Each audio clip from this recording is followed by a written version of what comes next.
for a getaway, car top down and we're driving just to feel young, moving away to the sea. Ya, sebelumnya Assalamualaikum warahmatullahi wabarakatuh. Bagaimana kabarnya teman-teman nih? Apakah sehat? Semoga sehat ya, selalu di lindungan Tuhan Yang Maha Esa. Amin amin ya rabbal alamin. Tetap semangat walaupun kita kuliahnya di rumah seperti ini teman-teman. Oke, di sini saya akan menjelaskan mengenai materi taksonomi Bloom. Nah, tentunya dari teman-teman sudah tahu ya taksonomi Bloom itu apa. Nah, di sini saya akan mengulang lagi dan menjelaskan lagi mengenai taksonomi Bloom. Nah, taksonomi Bloom itu adalah struktur hierarki yang mengidentifikasi skill mulai dari tingkatan yang rendah ke tingkatan yang lebih tinggi. Tentunya untuk mencapai yang lebih tinggi ini, level yang rendah harus terpenuhi terlebih dahulu. Nah, misal dari level bawah ke atasnya lagi ini harus terpenuhi teman-teman.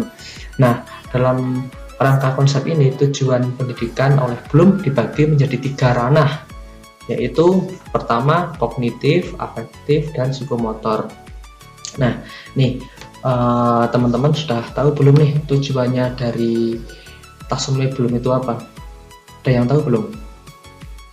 Nah, kalau belum, nih saya akan memberitahukan, yaitu secara teoritis menurut Bloom tujuan pendidikan dibagi menjadi 3 domain. Yang pertama yaitu ranah kognitif.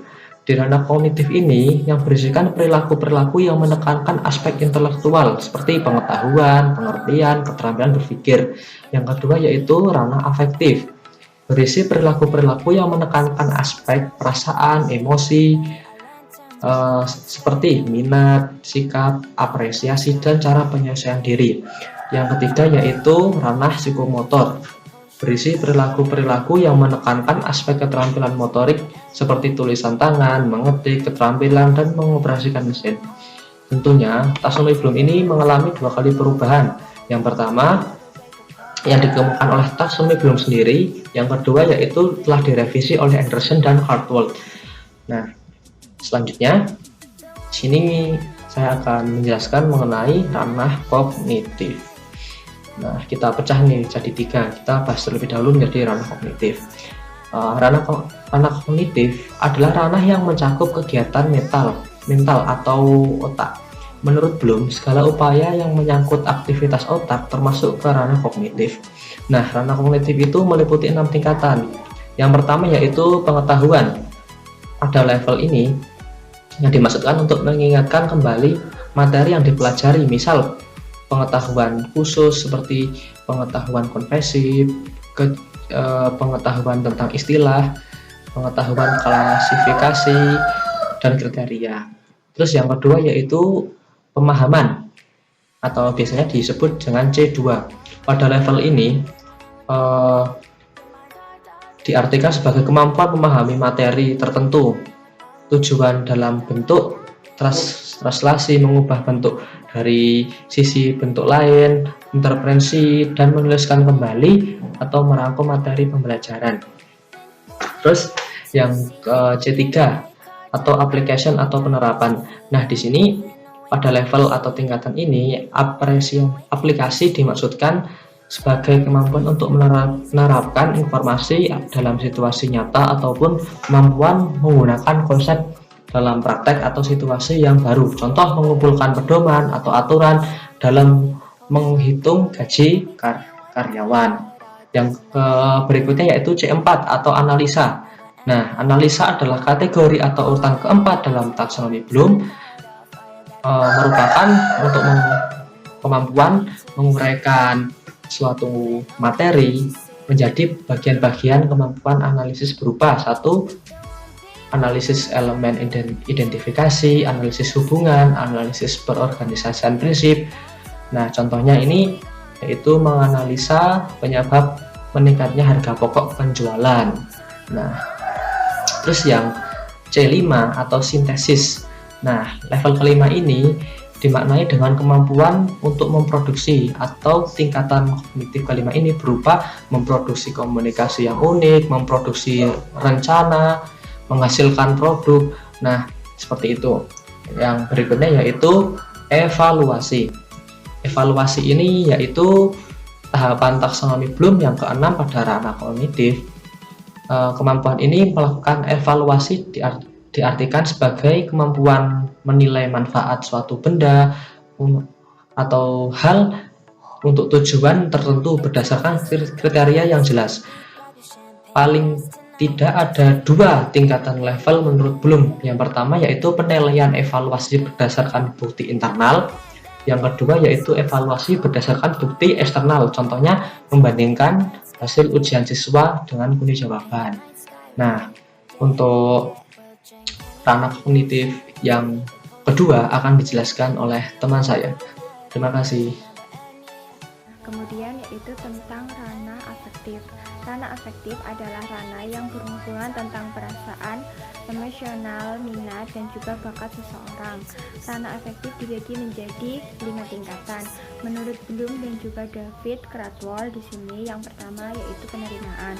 Penerimaan adalah tingkatan yang berhubungan tentang kepekaan terhadap suatu masalah ataupun penerimaan terhadap suatu masalah. Contohnya kita menerima ataupun mengakui adanya perbedaan di antara kita, contohnya agama, suku, ataupun budaya. Kemudian yang kedua adalah partisipasi. Partisipasi di sini adalah mencakup tentang kerelaan ataupun kesediaan seseorang dalam berpartisipasi aktif dan juga berpartisipasi dalam berbagai kegiatan. Nah, kemudian yang ketiga adalah penilaian ataupun penentuan sikap. Di sini maksudnya yaitu berhubungan tentang penerimaan, penolakan terhadap suatu masalah. Contohnya kita menerima pendapat orang lain. Yang keempat adalah organisasi. Organisasi di sini maksudnya menerima suatu nilai atau dan juga dijadikan sebagai pedoman ataupun pegangan. Kemudian yang terakhir adalah tingkatan pembentukan pola hidup. Pembentukan pola hidup di sini maksudnya itu tentang kemampuan pengaturan hidup pada tugas ataupun pekerjaan. Kemudian yang ketiga yaitu ranah psikomotor. Ranah psikomotor adalah ranah yang berhubungan tentang fisik ataupun keterampilan jasmani seseorang. Di sini terbagi menjadi 7 tingkatan. Yang pertama yaitu persepsi. Persepsi adalah kemampuan untuk menggunakan isyarat-isyarat sensorik dalam melakukan aktivitas motorik, contohnya dalam pemilihan warna. Kemudian yang kedua adalah kesiapan. Kesiapan adalah kemampuan untuk menempatkan dirinya dalam memulai suatu gerakan, contohnya dalam persiapan kita disetar dalam lomba lari. Kemudian yang ketiga adalah gerakan terbimbing. Gerakan terbimbing adalah kemampuan untuk melakukan suatu gerakan sesuai dengan yang ada di contoh. Kemudian yang keempat, kita naik lagi yaitu gerakan terbiasa. Gerakan terbiasa di sini maksudnya kemampuan untuk melakukan suatu gerakan tanpa melihat lagi contohnya. Jadi sudah ada tingkatan lagi ya. Kemudian yang kelima adalah gerakan yang kompleks. Gerakan yang kompleks adalah kemampuan melakukan gerakan ataupun keterampilan yang terdiri dari banyak tahap secara lancar, tepat, dan juga efisien. Nah, kemudian yang keenam adalah penyesuaian pola gerakan. Di sini maksudnya adalah kemampuan untuk mengadakan perubahan dan juga penyesuaian pola gerakan dengan persyaratan khusus yang berlaku. Yang terakhir adalah kreativitas.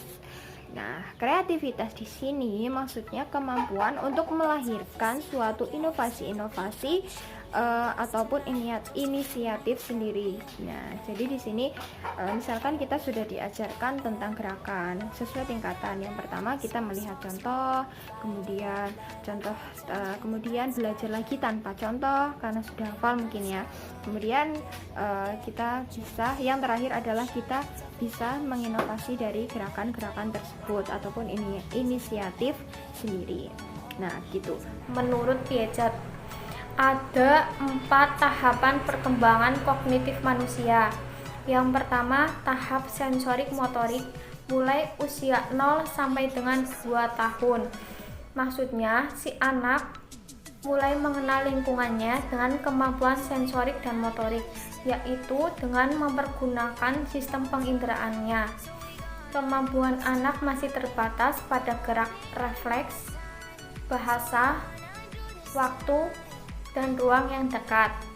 B. Tahap praoperasional mulai usia 2 tahun sampai dengan 7 tahun. Maksudnya, kemampuan anak mempergunakan simbol bahasa mulai berkembang. Dan tahap sederhana, kemampuan menerima rangsangan yang sifatnya terbatas dan belum mampu untuk berpikir secara abstrak, serta persepsi ruang dan waktu yang masih terbatas. Yang ketiga, tahap operasional konkret mulai usia 7 tahun sampai dengan 11 tahun. Pada tahap ini, anak dapat mengembangkan penalaran logis, meskipun terkadang memecahkan masalah secara trial and error, maksudnya masih dalam tahap mencoba-coba. Anak usia sekolah dasar masih masuk dalam kategori ini. Pada tahap ini, anak sudah dapat melakukan berbagai macam tugas yang konkret. Yang keempat, tahap operasional formal mulai usia 11 tahun ke atas. Fase ini kemampuan anak berpikir lebih abstrak dan logis. Anak mampu berpikir lebih sistematis dalam memecahkan masalah. Nah, selanjutnya yaitu hasil revisi taksonomi Bloom. Ada beberapa perubahan, di antaranya perubahan kata kunci dari kata benda menjadi kata kerja untuk setiap level taksonomi. Terus perubahan taksonomi Bloom yang lama dan taksonomi Bloom yang baru ada beberapa, yaitu taksonomi Bloom yang lama hanya mempunyai satu dimensi saja, yaitu dimensi pengetahuan. Nah, dimensi pengetahuan ini mencakup pemahaman, aplikasi, analisis, sintesis, dan evaluasi.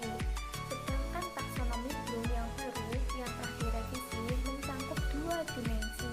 Yang pertama, dimensi pengetahuan yang mencakup 6 kategori, yaitu meminat, memahami, mengaplikasikan, menganalisis, mengevaluasi, dan mencipta. Nah, dimensi yang kedua yaitu dimensi pengetahuan, terdiri dari pengetahuan faktual, pengetahuan konseptual, pengetahuan prosedural, dan pengetahuan metakognitif. Smoke, smoke, smoke, fire it up, let our lanterns. Selanjutnya yaitu tentang portofolio. Pengertian dari portofolio, secara etimologi, portofolio berarti laporan dan folio yang berarti penuh atau lengkap.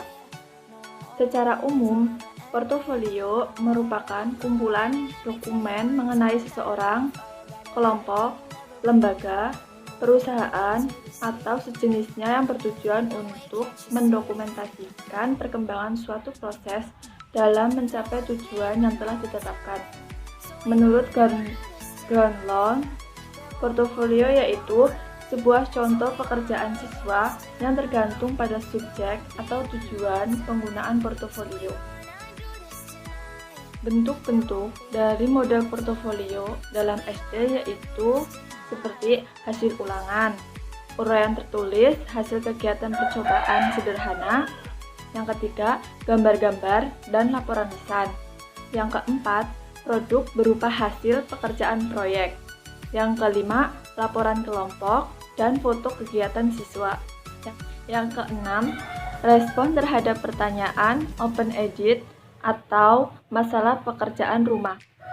Yang ketujuh, salinan piagam penghargaan. Selanjutnya yaitu bentuk-bentuk portofolio. Yang pertama ada catatan anekdotal. Catatan anekdotal yaitu berupa lembaran khusus yang mencatat segala bentuk kejadian mengenai siswa, khususnya selama berlangsungnya proses pembelajaran.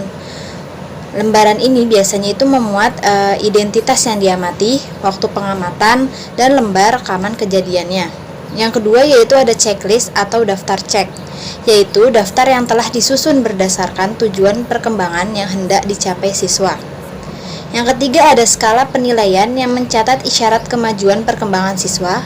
Yang keempat ada respon-respon siswa terhadap pertanyaan. Nah, untuk kelemahan atau kekurangan dari penilaian portofolio itu, Yang pertama, penilaian portofolio memerlukan waktu yang relatif lama daripada penilaian biasanya. Yang kedua, guru memiliki kecenderungan untuk memperhatikan hanya pencapaian akhir. Yang ketiga, guru dan siswa biasanya terjebak dalam suasana hubungan top-down. Top-down yang dimaksud yaitu guru menganggap yang paling tahu dan siswa dianggap sebagai objek yang harus diberitahu. Yang keempat, banyak pihak yang lebih percaya pada penilaian biasa yang berorientasi pada angka. Yang kelima, penilaian portofolio merupakan hal yang baru, sehingga kebanyakan guru belum memahaminya. Yang keenam, terkadang masih sulit diterapkan di sekolahan karena mereka terbiasa memakai penilaian biasa yaitu tes atau ulangan. Yang ketujuh, portofolio juga membantu guru dalam menilai kemajuan siswa. Yang kedelapan, portofolio juga membantu guru dalam mengambil keputusan tentang pembelajaran atau perbaikan pembelajaran. Yang kesembilan, portofolio merupakan bahan yang relatif lengkap untuk berdiskusi dengan orang tua siswa tentang perkembangan siswa yang bersangkutan. Nah, selanjutnya yaitu kelebihan atau keuntungan penerapan portofolio. Yang pertama, kemajuan belajar siswa dapat terlihat dengan jelas. Yang kedua, menekankan pada hasil pekerjaan terbaik siswa sehingga dapat memberikan pengaruh positif dalam belajar. Yang ketiga yaitu membandingkan pekerjaan sekarang dengan yang lalu sehingga dapat memberikan motivasi agar kedepannya itu menjadi lebih baik. Yang keempat yaitu siswa dilatih untuk menentukan pilihan karya terbaik. Yang kelima yaitu memberikan kesempatan kepada siswa bekerja sesuai dengan perbedaan individu. Yang keenam, dapat menjadi alat komunikasi yang jelas tentang kemajuan belajar siswa kepada siswa itu sendiri, orang tua, dan pihak lain yang terkait.